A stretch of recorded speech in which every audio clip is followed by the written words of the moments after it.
is charged with engaging in organized criminal activity. Mr. Lewis, what is the announcement? Well, Judge, this is one that we reset from the last setting because he had not been getting his medication, was trying to get that taken care of. Shortly after the setting, he was able to get his medication and has been on his medication since. And since he's been on the medication, we don't have any jail write-ups or any issues of what we previously have been seeing before all this started. Okay. And yeah, I remember. I did send an email, made a call about that. Okay. right. Okay, so where are we now?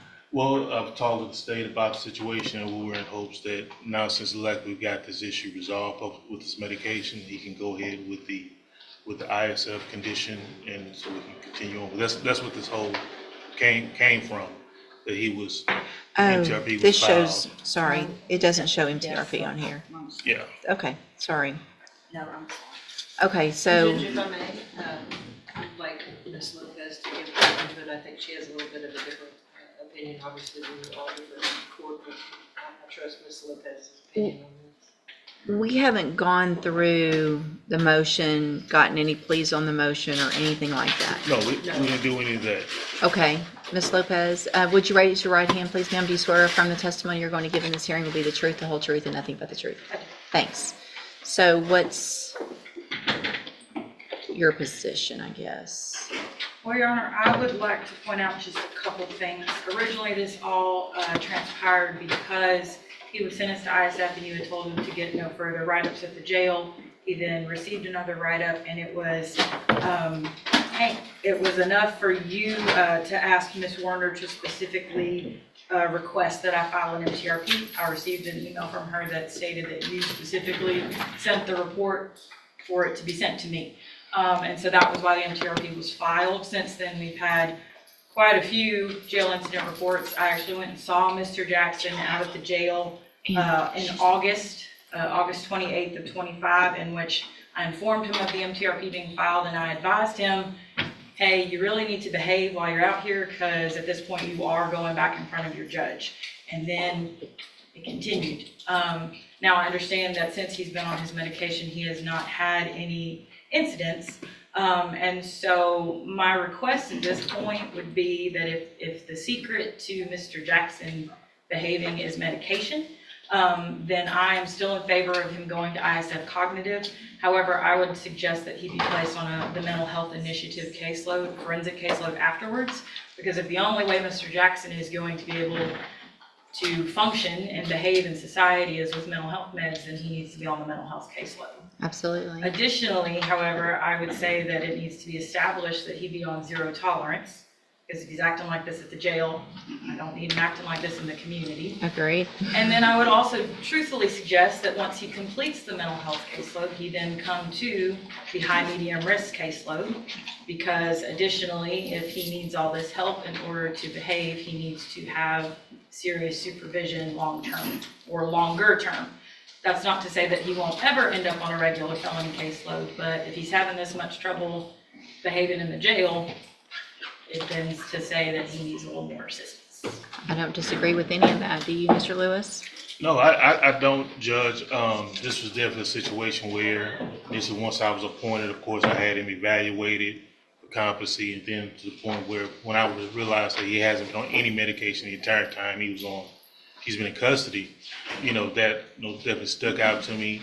Just the fact that in this short time since he's been on his medication has made this difference, then definitely those issues for mental health issues need to be addressed to make sure that through probation he does get the help he needs, the proper vehicles for him to be successful.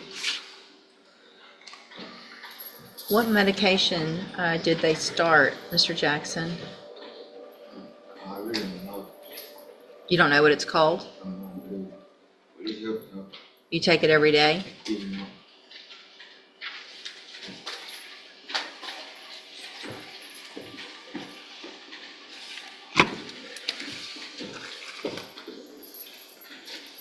And when did that start?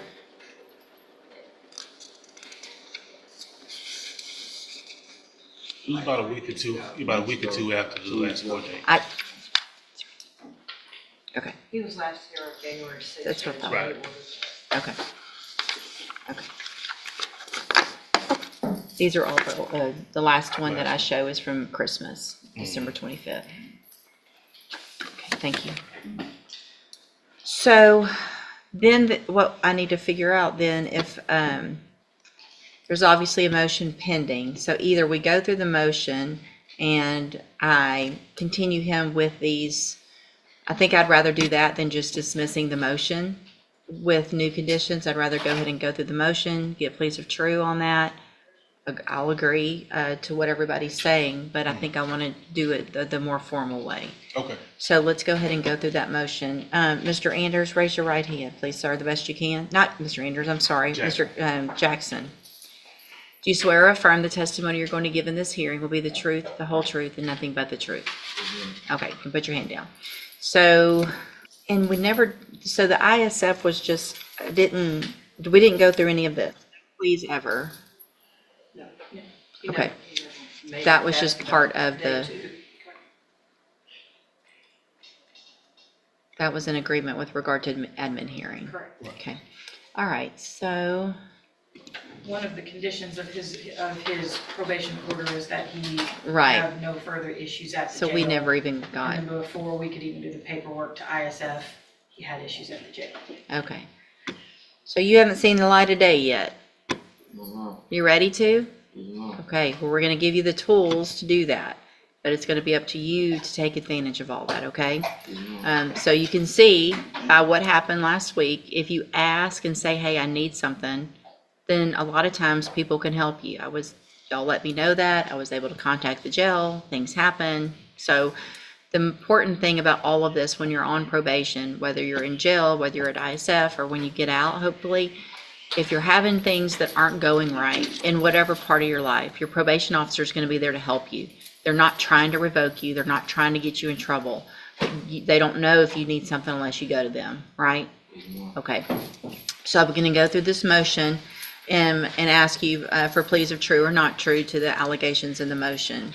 So in cause number 25, DCCR 0114, have a motion to revoke your unadjudicated probation. Shows that you were placed on probation August 5th of 2025 for the offense of engaging in organized criminal activity, and that was a 7-year deferred probation. Is that correct? It alleges that you violated your probation. Count 1 alleges that you failed to conduct yourself in a courteous and professional manner by disrespecting a female correctional officer by showing her a video that was lewd and sexual in nature. Is that true or not true? True. Okay. Count 2 alleges, count 2 is really the same. Okay.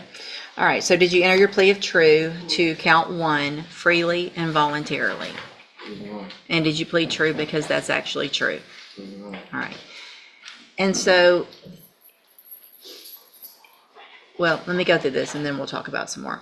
So I'm going to find count 1 true, find that you entered that plea freely and voluntarily, find sufficient evidence to find you guilty and revoke your probation, but I'm not going to do that today. I'm going to continue you on probation. You are still ordered as a condition of the probation to enter and successfully complete the ISF program. When you're out, you will be on the mental health caseload so that you can get whatever help you need with medication, counseling, whatever it is. Once you get through that, you'll be on the high-medium caseload, which also means you're just going to have to be you're going to go more often. Probation's going to have more things to help you. It's not meant to be mean or make you go more than other people, but with what you're showing so far, you need this extra help, okay?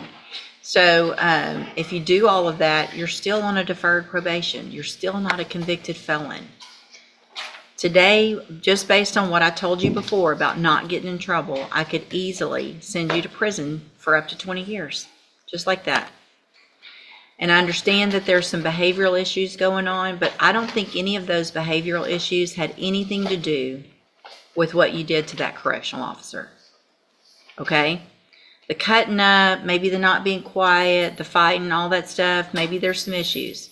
But that was a conscious decision that doesn't have anything to do with any other type of mental illness or help that you need to go and show her that. It was just being stupid, right?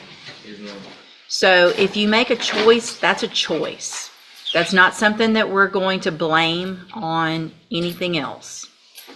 I understand some of the other write-ups. That one, I don't buy that has anything to do with that, right? So if you do anything like that again, and you get in trouble, now that everything's lined out and you haven't been getting in trouble, if you do, before you go to ISF, we will not be having this conversation again. Okay? Same rule applies. It is a condition now of your probation that you not receive an incident report. If you do, we're back in here, and I don't care what anybody says, you're going to end up in prison. You've got family. Nobody wants this to happen, but it's 100% up to you at this point, okay? If you get to ISF and you don't follow the rules in ISF and get in trouble there, same thing. That's a condition of your probation, is that you act right in ISF as well, okay? All right, so anything else? Zero tolerance. And you'll be on zero tolerance, which means really everybody should be on zero tolerance when they're on probation, but when you're actually on what we call zero tolerance, it means you cannot make any mistakes. You're being given a huge opportunity to change your life, make better decisions, and it's just going to be up to you to do that. And if you don't, it's not going to be, well, this is a one-time mess up, give me another opportunity. Zero tolerance means you don't get another opportunity, okay? Yes, ma'am. Why'd you just look at her like that right in front of me? Look, Don't, no ma'am.